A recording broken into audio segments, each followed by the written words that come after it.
మీ అన్నడు ధర్మరాజులు వచ్చినారమ్మా, కాస్త గేటు తీయమ్మా. అమ్మా లేదు, తిరిగి నగురులో నుంచి సమాధానం చెప్పలేదు. అయ్యో అమ్మా వందనామో చిన్న చెల్ల,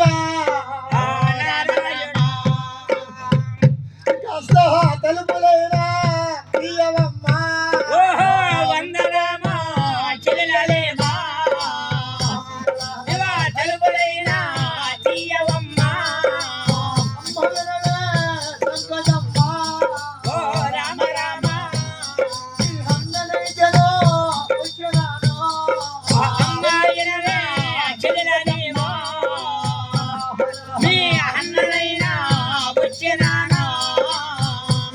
అర్థమైపోయింది ఏమిటి తిరిగి సమాధానం రాలేదే మా చెల్లి అని చెప్పి, ఏమిటి ఆశ్చర్యము రాఘవా కన్నీళ్ళు వదులుతున్నాడు ధర్మరాజులు. ఏదో ఒక నమ్మకంతో వచ్చాను, ఏదో ఒక ధైర్యంతో వచ్చాను, ఏదో ఒక ఆశతో వచ్చాను.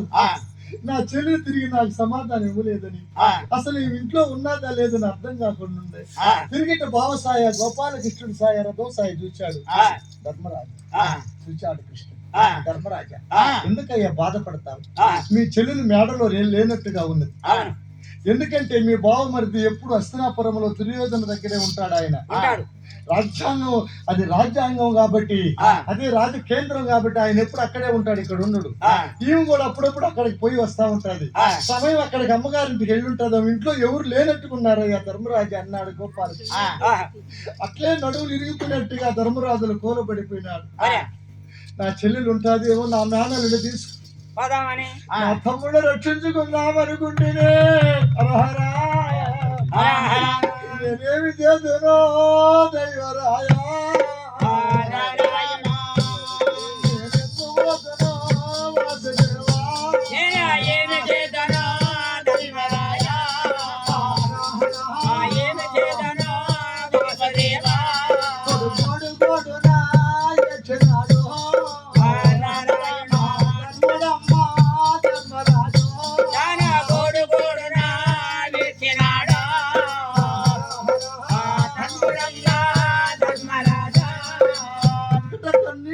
ఘోరంగా ఏడుస్తున్నాడు ధర్మరాజు. ధర్మరాజా ఏడవడమో ఎర్రితనం, ఎందుకు ఏడుస్తావు? ఆమె లేదయ్యా ఇంట్లో, ఎందుకు బాధపడతావు? లేదు చూడు, కిటికీలు డోర్లు తలుపులు గేట్లు అన్ని వేసేసి ఉన్నారు. ఇంట్లో మనుషులు ఉన్నట్టుగా లేరు, అర్థం కాలేదా? నిరుత్సాహపడిపోయినా ఇక నేను ఏమి చేయగలవాడను? నా తమ్ముళ్ళు ఉక్కు పనులు ప్రాణాలతో ఉన్నారో లేదో అని తిరుక్కొని నేరుగా వచ్చి మళ్ళా రథంలోనే కూర్చునేసాడు ధర్మరాజు. ఏమి చేసేది లేదు. రథంలో కూర్చునేటప్పటికి గోపాలకృష్ణుడు వాళ్ళ వాకిట్లోనే రథమును తిప్పుకున్నాడు.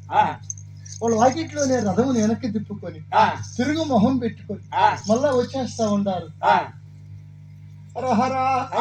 నెమ్మది నెమ్మదిగా రథం బయలుదేరి మళ్ళా వెనక్కి తిరుగు మొహం ముట్టుకుని వస్తూ ఉంటే, వీళ్ళు కావాలని పోయినటువంటి అల్లి ముత్తపరాజు బడి కూటమునికి పోయి చదవల బడిలో విద్యాభ్యాసం నేర్చుకొని పలక పుస్తకములు సంఖ్య పెట్టుకొని రథముకైనా ఎదురుగున్నా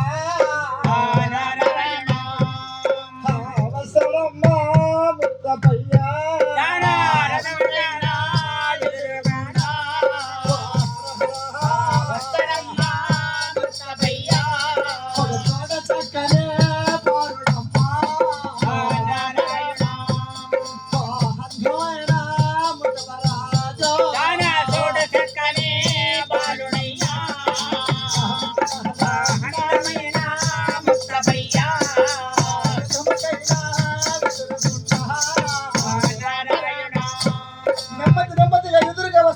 బాబు కలకా పుస్తకాలు సంట పెట్టుకొని చూసేసాడు రథాన్ని. ఏందబ్బా ఈ రథము?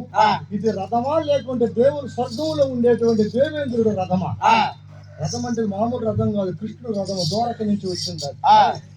చూచాడు రథం అంటే పోనీలు, రథములు ఆయన రథం తోలి ఆయన చూస్తాడు మానవుడా, దేవుడు గోపాలకృష్ణుడు. ఇక ధర్మరాజులు అంటావా, ఆయన దైవ సంకల్పుడు, మహాన్ భావుడు, దైవ స్వరూపుడుగా ఉన్నాడు.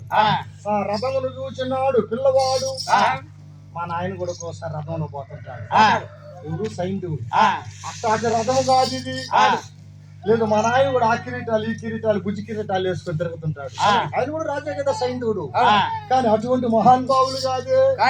ఈ రథము ఏదో దేవలోకము నుంచి వచ్చిన రథముగా ఉన్నది. ఈ రథములో ఉండే మహాన్ భావులు దేవుళ్ళుగా ఉండారని చెప్పుకొని ఆ హల్లిముత్తపు రాజు ఆ సంఖ్యలో ఉండే పలకా పుస్తకములు ధరిని మీద పెట్టి రెండు హస్తములు జోడించి ఆ రథములో ఉండే మహాత్ములకి వాడు వందనములో చేసినాడు.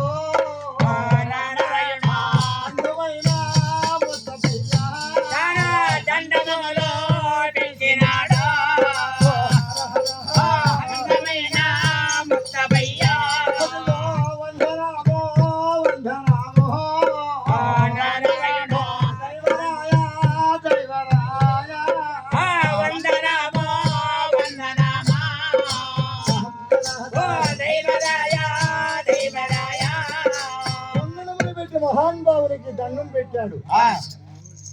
ధర్మరాజుల రథములో కూర్చోన్నాడు. గోపాలకృష్ణుడు రథం తోల్తా ఉన్నాడు. ఎదురుగా చిన్నగా వస్తా ఉంది.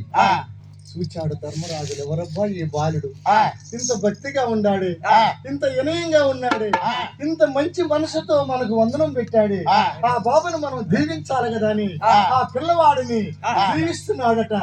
సుఖీ భవ సుఖీ భవ చిరంజీవ ఆయుష్మాన్ భవ ఆయుష్మాన్ భవ దీవించాడు. ధర్మరాజులు దారిని పోయి మనం కూడా పోతుంటామండి. ఎవడన్నా తెలిసినోడు నమస్తే అన్న రమణన్న కథ అన్న నమస్తే అంటే మనం ఏమంటాం? నమస్తే నమస్తే అయ్యా అంటాం. అనాలా మన ఆత్మ ఒప్పుకోదు. వాడు ఎవడు తెలిసినోడు కావచ్చు, తెలియనోడు మన గుర్తు కూడా ఉండదు. వాడికి నేను గుర్తుంటా, నాకు వాడు గుర్తున్నాడు. కానీ వాడు నన్ను చూస్తానా నమస్తేనా అంటాడు. అప్పుడు ఎవరయ్యా నువ్వు ఎక్కడ అడిగి మళ్ళీ నమస్తే పెడతాను లేదు, వెంటనే నమస్తే అంటాం. ఆ విధంగా ధర్మరాజులు పిల్లవాడిని దీవించినాడు. ఆయుష్మాన్ భవ సుఖీ భవ చిరంజీవ చిరంజీవ అన్నాడు. దీవనంటే చాలా గొప్పది. మార్కండేయుడిని దీవించారు సప్త ఋషులు. భృగు మహర్షి, వశిష్ఠ మహర్షి, విశ్వామిత్ర మహర్షి, గౌతమ మహర్షి, దౌర్వాస మహర్షి, విశ్వామిత్ర మహర్షి, 8 మంది సప్త ఋషులు. ఆ ఋషులు మార్కండేయుడు ఆస్థాన మందిరానికి వచ్చినప్పుడు పిల్లవాడు 7 ఏళ్ళ పిల్లవాడు 16 ఏళ్ల బాలుడుగా ఉన్నాడు. ఎవరు? భక్త మార్కండేయుడు. అంటే ఆ బాబుకి ఏమని రాసి ఉన్నాడు శివుడు?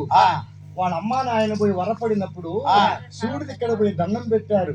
శివ నాకు సంతానం కావాలంటే అప్పుడు శివుడు ఏం చెప్పాడు మార్కండేయుడు తల్లిదండ్రులకి? మార్కండేయుడు తల్లిదండ్రులు ఆయన వచ్చి భృగుండ మహర్షి మరుత్వతీదేవి భృగుండ మహర్షి తపస్సు పడితే శివుడు దర్శనం ఏం కావాలి ఆయన అంటే సంతానం కావాలంటే 100 ఏళ్ల బతికి ఆడబిడ్డ కావాలా, 16 ఏళ్ళకి చచ్చిపోయే కొడుకు కావాలనా? ఎట్లా